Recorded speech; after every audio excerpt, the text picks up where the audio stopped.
दिल्ली में हुआ एक और घोटाला। केजरीवाल सरकार में क्लासरूम घोटाला।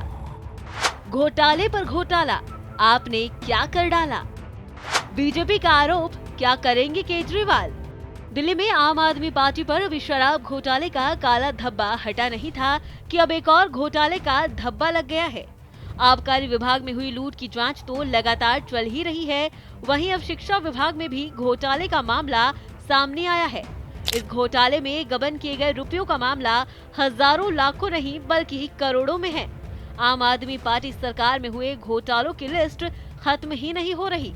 पहले शराब घोटाला, जल विभाग में घोटाला, वन विभाग में घोटाला, वर्क बोर्ड में घोटाला, मोहल्ला क्लिनिक में घोटाला और अब नया घोटाला सामने आया है, क्लासरूम घोटाला। इस घोटाले पर बीजेपी ने ऐसा दावा किया है कि केजरीवाल की तो नींद ही उड़ गई है। बीजेपी की तरफ से कहा गया है कि दिल्ली के स्कूलों के रेनोवेशन के नाम पर 999 करोड़ रुपयों का घोटाला हुआ। दावा किया गया है कि घोटाले में मनीष सिसोदिया और सत्येंद्र जैन को नोटिस भेजा गया है। बीजेपी का आरोप है कि इस घोटाले में केजरीवाल भी शामिल हैं।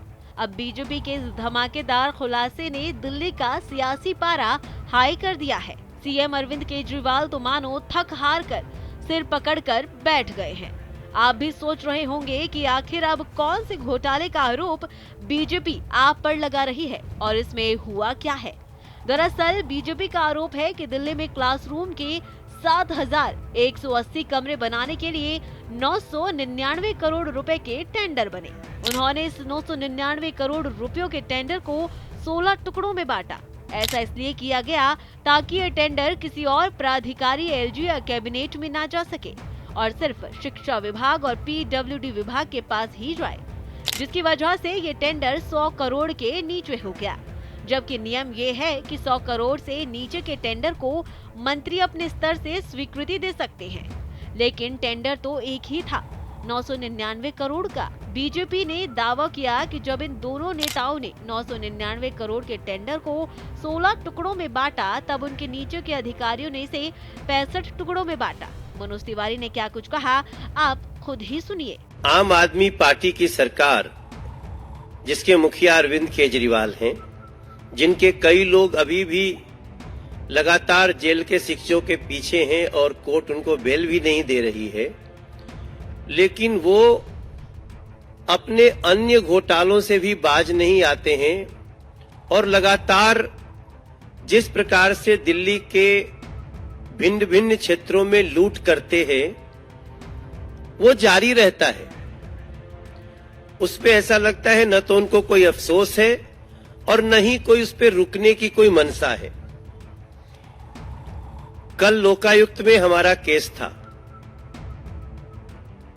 करीब 2016 की एक घटना को लेकर के हमने, हमारे भाई हरीश खुराना जी ने और हमारे एक दो अन्य साथियों ने भी, हम लोगों ने एक केस दायर किया कि दिल्ली में क्लासरूम घोटाला हुआ है। पहली बार तो किसी को समझ में नहीं आया, जिन अथॉरिटी को हम समझा रहे थे। मीडिया को समय भी आश्चर्य हुआ था। कल जब हमारा केस एक लंबे समय के बाद लोकायुक्त महोदय के पास गया, लोकायुक्त महोदय ने डीओबी, डायरेक्टर ऑफ विजिलेंस, इनकी रिपोर्ट्स मांगी और कल जो फैसला आया है उस फैसले की प्रति हमारे पास है।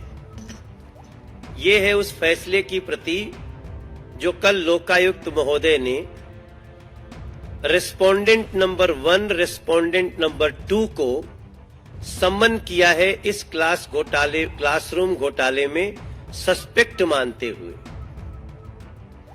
अब रेस्पोंडेंट 1 और 2 कौन है,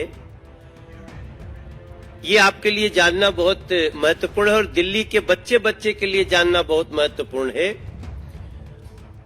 वो है मनीष सिसोदिया और सत्येंद्र जैन। Manish Sisodia respondent number 1। जब हम रेस्पोंडेंट नंबर 1 कहें तो आप समझ लीजिएगा मनीष सिसोदिया की बात हो रही है। और रेस्पोंडेंट नंबर 2 कि जो कोर्ट की भाषा है उसमें सत्येंद्र जैन है। आपको इस फैसले की एक छोटी सी बात में अंग्रेजी में कोट करता हूं कि matter of construction of 7180 classrooms in priority 1 project and construction of 12748 classrooms in priority 2 project by Education Department and the Public Works Department of the GNCTD। इस केस में जहां हमने कहा था, आपको शायद याद भी हो, ये पंक्ति हमारे तरफ से आई थी कि 5 लाख का कमरा 25 लाख में। हमने तब 25 लाख कहा था, 5 का 25 एक लाइन चल रही थी पूरे दिल्ली में। बेसिकली अब ये 5 का 33 है। जो कमरा 5 लाख में बन सकता था उसको 33 लाख में बनाने का इन लोगों ने टेंडर किया।